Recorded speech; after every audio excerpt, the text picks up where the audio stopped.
he's emphasizing how important creation doctrine is.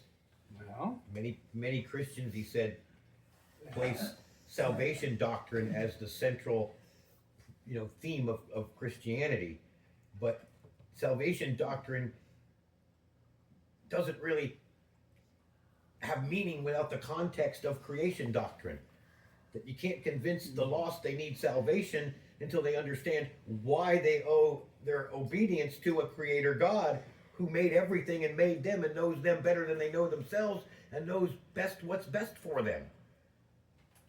I would still say salvation is probably still the central doctrine, but dependent on creation. It made sense that you can't really convince the lost. I mean, what do I need salvation from? Why do I need it? It's what a lost person thinks. You're telling me I need salvation. Why? Well, have you really taken the logical pattern track back to the? Well, I know you know what a worldview is. That's the problem. By the way, how many of you in here do not know what a worldview is? Okay. A worldview is basically your foundational belief about where you came from, why things exist, why does the world turn, and essentially the most foundational doctrine of a worldview is how do we get here? For example, you've got an atheistic world, and I'm summarizing this because there are actually a multitude of different worldviews worldwide. But you've got an Islamic worldview, Christian worldview. There's an atheistic worldview. There's believe it or not, a communistic worldview. You've got a humanistic worldview, and all of those that exist in the world today deny the existence of God completely.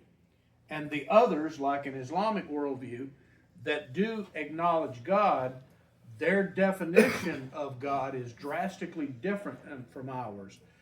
For them, they believe that, God is in fact the center of the universe, but the God they worship is not the God of the Bible.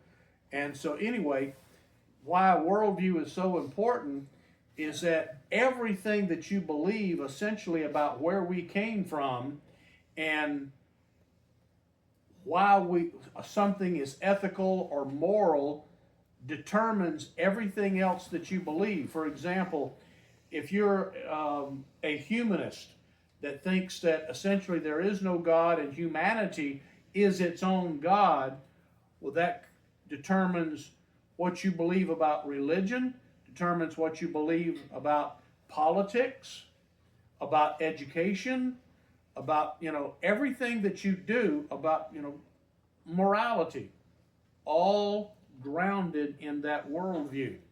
And unfortunately, and this is why this is important even to us who allegedly have a Christian worldview, there's a lot of people out there who claim to be Christian that do not have a Christian worldview. For example, the so-called Christian evolutionists, which, by the way, there is no such thing as Christian evolution, but there are those out there that believe that we evolved. They'll acknowledge the existence of God, but they claim that, well, God's method of creation was to direct evolution. Well, the problem with that is if you believe in any form of evolution at all, you have to deny the truth of the gospel. The first six chapters of Genesis go out the window if you believe in evolution. And then the problem is, if you believe one part of the Bible is wrong, well, how do you know that the rest of it's not wrong? You either got to take it as a whole or you don't. Now back to the issue of how that affects, morality in the world today. If we evolved, then there is no creator. And if there is no creator, there's no God. And if there's no God, there's no judge.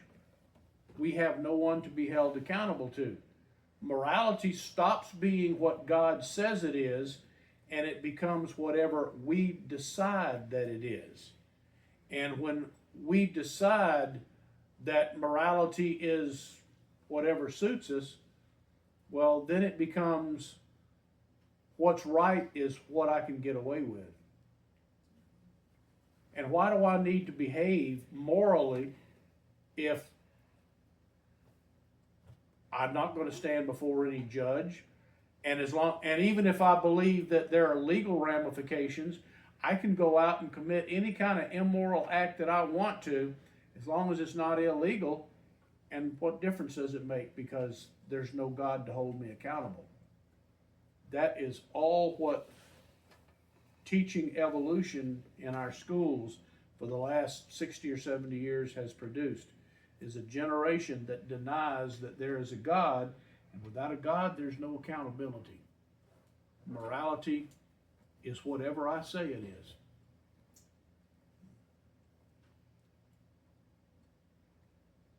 Sorry for the sidetrack, folks.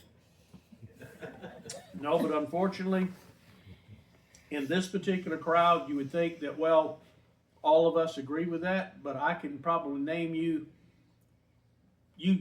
pick the church anywhere, and half the people under the age of 50 in that church, and a pretty good number of those over 50, don't believe in a literal creation.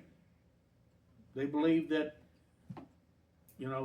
yeah, there may be a God out there, and sure, we'll be accountable to him, but again, they don't believe that the Bible says what the Bible says. They've been brainwashed into believing the billions of years myth. Yep. All right. Well, let's see. I believe we left off in verse 3 of chapter 32. All right. Now, what's that? It's chapter 32. Uh-huh. Yep.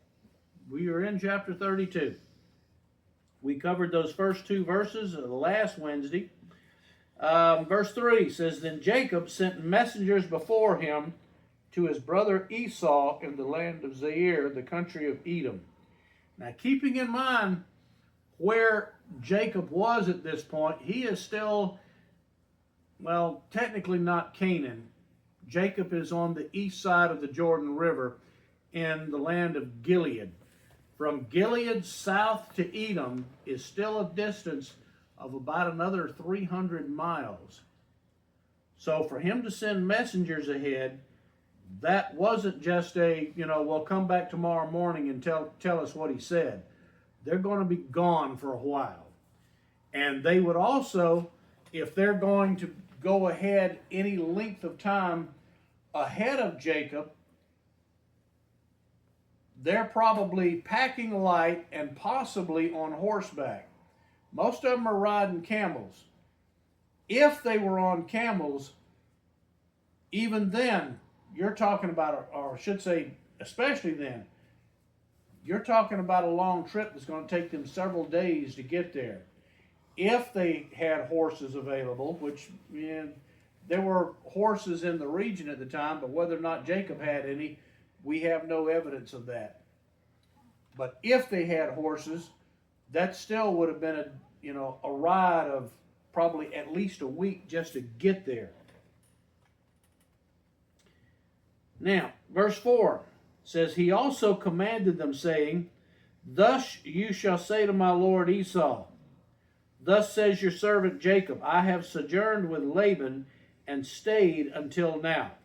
Now, of course, Esau's never met him, but I'm pretty sure Esau knows who Laban is, because that would have been his uncle.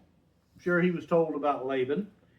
But notice how Jacob frames this. You shall say to my lord Esau, your servant Jacob says this. What's he doing here? Yeah. if the servant delivers the message verbatim, he's basically telling Esau that no matter what, how we parted 20 years ago, I'm acknowledging that you're the big brother here, and you're the boss. Verse 5 says, "And I have oxen and donkeys and flocks and male and female servants, and I have sent to tell my Lord that I may find favor in your sight." Now, when Jacob and his entourage left Haran, he left in a hurry. They obviously were covering a lot of territory each day, but now he mentions that he's got male and female servants.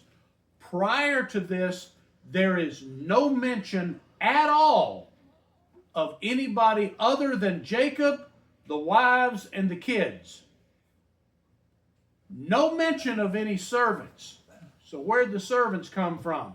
Well, who would be taking care of all The ones who decided to stay when they came with Laban. Laban. There you go. Apparently, Laban, we know that he had a pretty good sized entourage with him. And here's the question.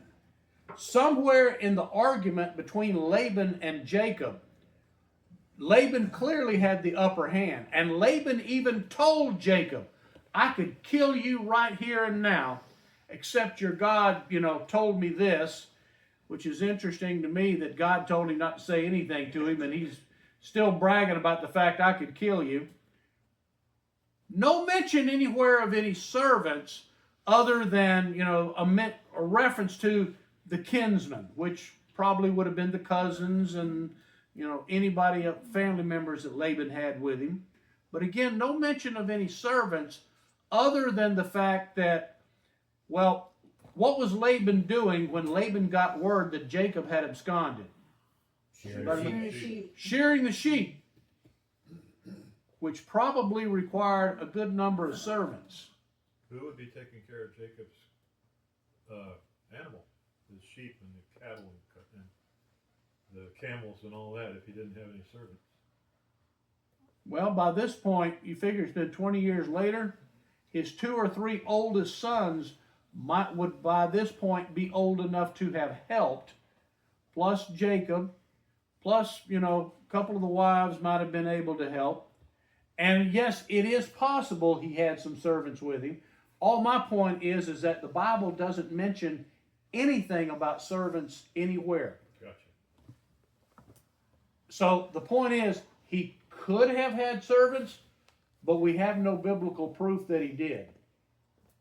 Until, at this point, now Jacob says, "I've got servants with him." And here's my question, why I bring it to this point. Is it possible that during the argument between Laban and Jacob, that some of the servants that came with Laban might at this point have realized that the boss, did in fact cheat Jacob? They by this point would have been knowing Jacob for several years.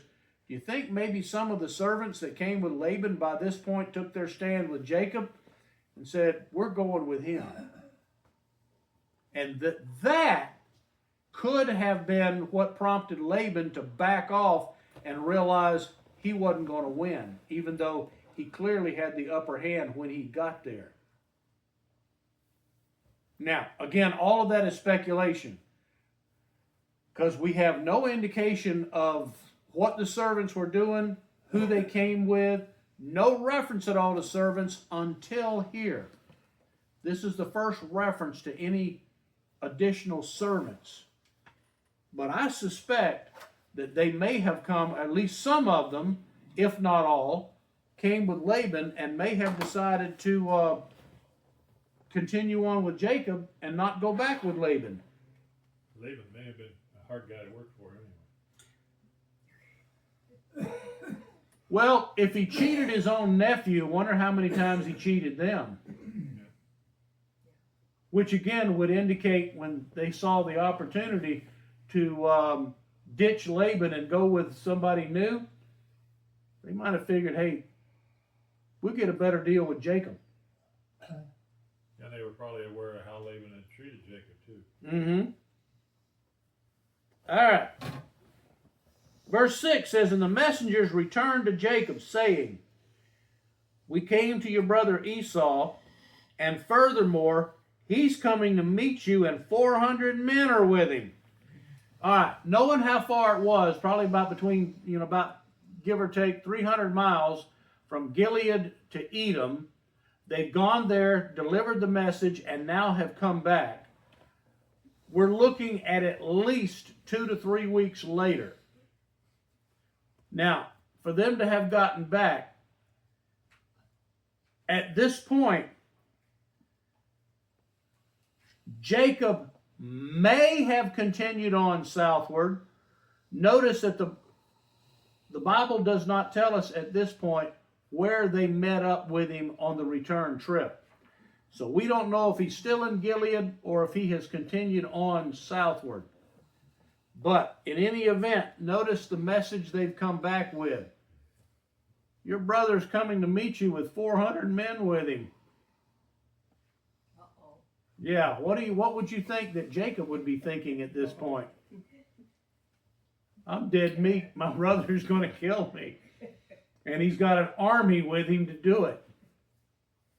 Because notice the messengers don't say anything about, well, your brother is coming to greet you, or your brother, is glad to see you. No, the message is simply, your brother's coming and he's got an army of 400 men with him. And you just don't take off willy-nilly with 400 men to travel 300 miles. That's a pretty big expedition, Now, the question is, as we get deeper into this,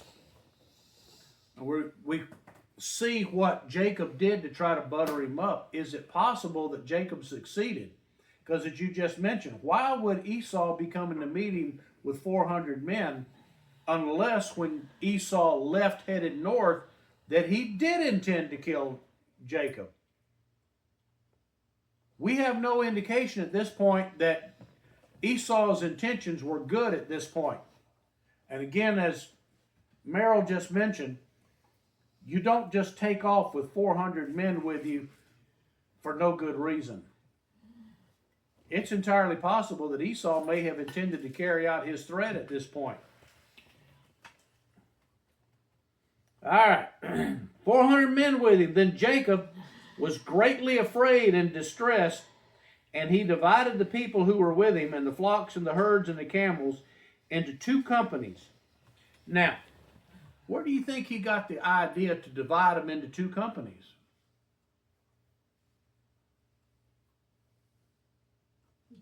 Remember the vision he had just had earlier? Well, I don't know, I call it a vision. He may have literally, physically seen them. But what was it in the first verse? Go back to chapter 32, verses 1 and 2. It says, now Jacob went on his way, the angels of God met him. And Jacob said when he saw them, this is God's camp. So he named that place Mahanaim. Now, in Hebrew, Mahanaim means 2 camps. So that tells us, based on what he named them, that when Jacob saw these angels, he apparently saw 2 different groups of them.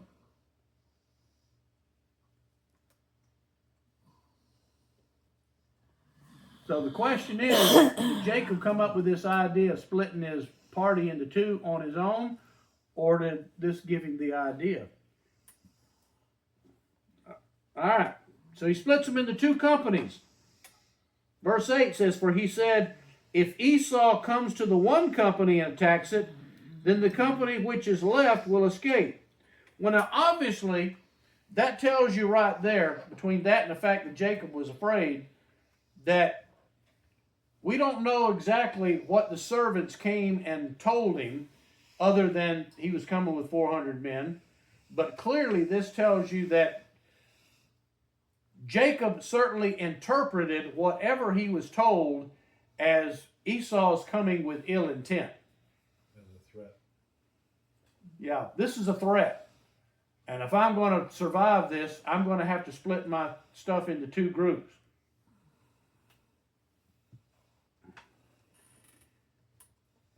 And Jacob said, O God of my father Abraham and God of my father Isaac, O Lord, who did say to me, return to your country and to your relatives, and I will prosper you. I am unworthy of all the loving kindness and of all the faithfulness which you have shown to your servant. For with my staff only I crossed this Jordan, and now I have become 2 companies. Now, what do you see that is drastically different from this versus Jacob's trip north 20 years before? He's turning to the Lord. Before, when he talked to God and God revealed himself to him, Jacob only wanted to bargain with God. He said, well, if you'll do this, I'll make you my God if you'll promise me this. I mean, it was all about trying to bargain with God. Do you see any hint of a bargain here? Humility. No. His attitude has changed. Yeah. He basically has just said, I'm unworthy. Said, he's just coming to God now and asking for protection. Not, well, if you'll do this, well, I promise I'll do this or that. Jacob's attitude towards God has changed 180 degrees. He is now humbling himself before God. And it's taken him 20 years to get to that point. If anything, what that tells us about the nature of God, God's patient. He will wait. Yep. Amen. And besides that, he knows what you're going to do. He's waiting for you to do it. Waiting for you to humble yourself. I think sometimes we are our own worst enemy, and how many times we know of people that look back on their lives and think how much of my life that I've wasted, that if I'd have just gotten right with God 20 years ago.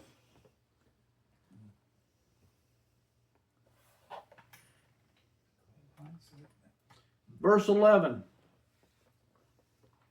Deliver me, I pray, from the hand of my brother, from the hand of Esau, for I fear him, lest he come and attack me, the mothers with the children. Notice also, he's not just praying for himself, he's praying that God will protect his family. Again, another change. What respect, if anything, did Jacob have for his family 20 years prior? None. It's all about me, and me. Verse 12, for you did say, I will surely prosper you and make your descendants as the sand of the sea, which cannot be numbered for multitude. And so all he does there is remind God that you did promise me this, but again, there's nothing that's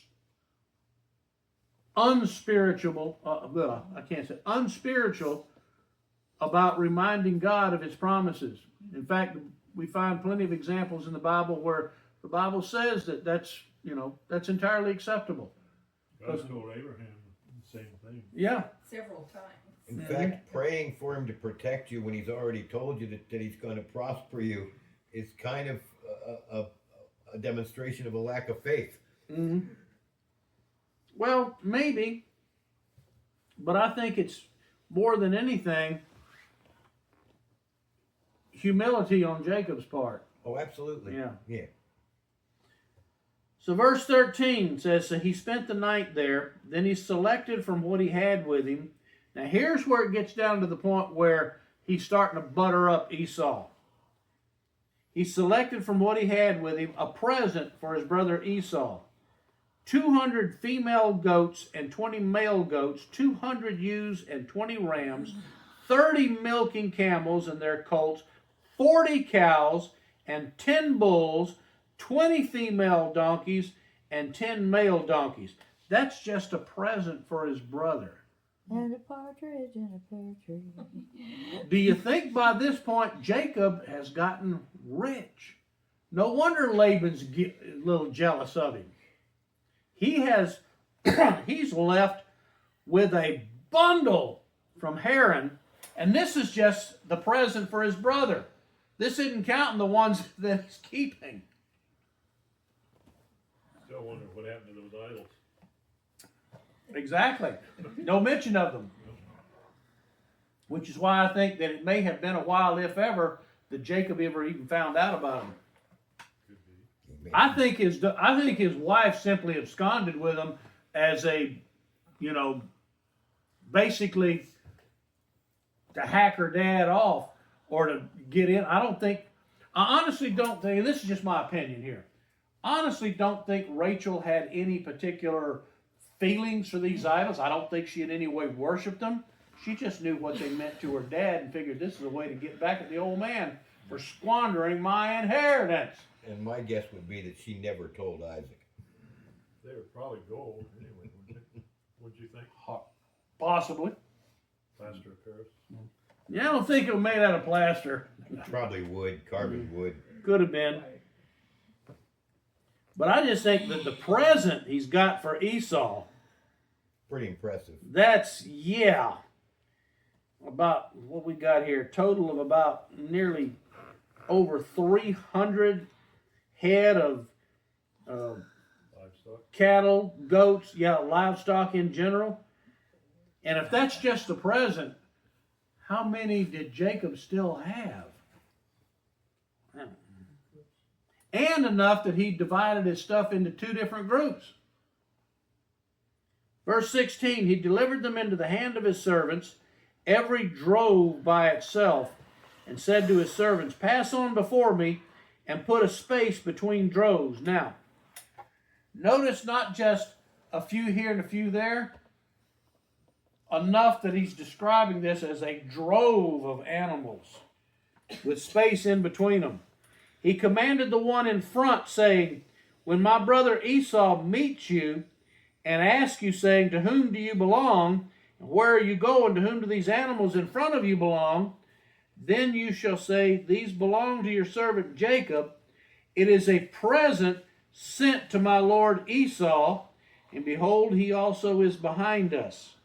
Then he commanded also the second and the third, and all those who follow the droves, saying, after this manner you shall speak to Esau when you find him, and you shall say, behold, your servant Jacob also is behind us.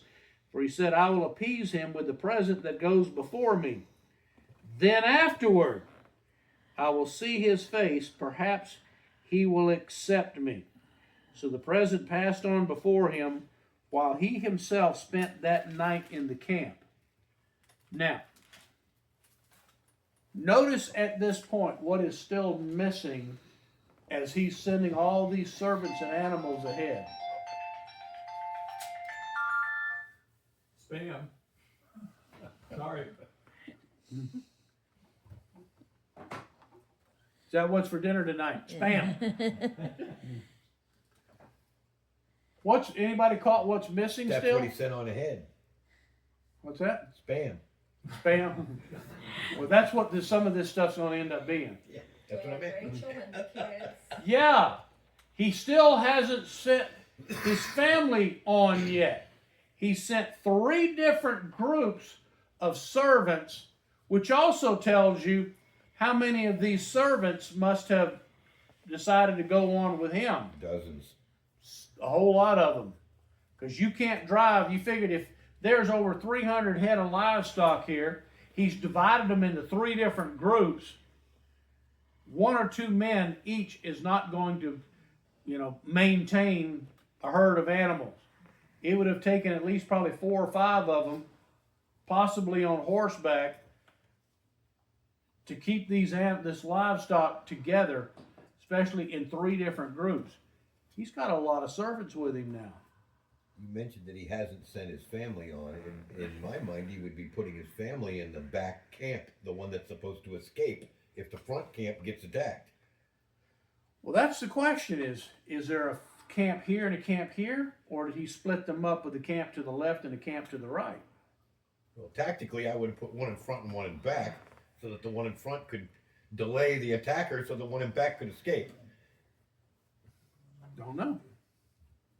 Which would be great unless you were the front group. But, and we'll finish up with these 2 verses. Look at verse 22. Now he arose that same night. Now notice again, he waits until after nightfall. He arose that same night, took his 2 wives and his 2 maids and his 11 children. By the way, notice how many kids it mentions here. Why 11? How many kids has he got? He hasn't had the last one Reuben yet. hasn't or been born yet, right? Oh, Reuben was the first one. Benjamin. Oh, no, sorry, Benjamin. The Benjamin. youngest. And Joseph. But Benjamin Joseph had been born. Benjamin hasn't been born. Benjamin's the only one that hasn't been born yet. But notice who's missing here.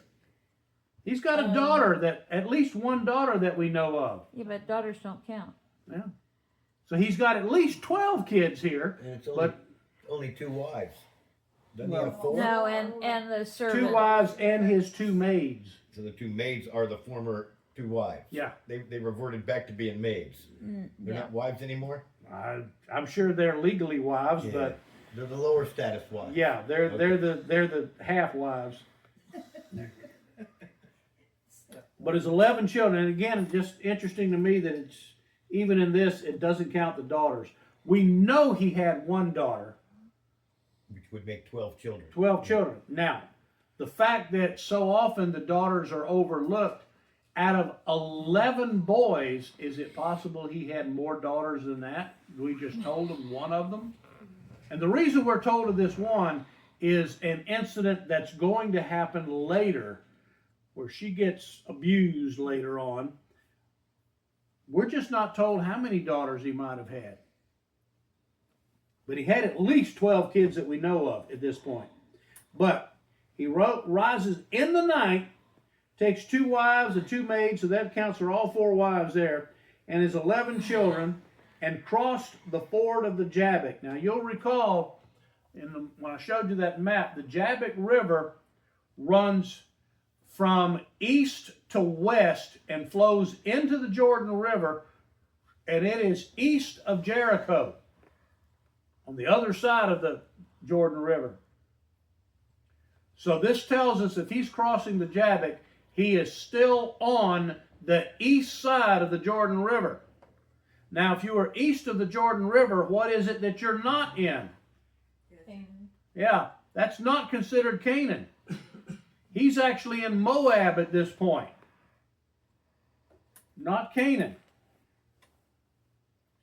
And he took them and sent them across the stream, and he sent across whatever he had.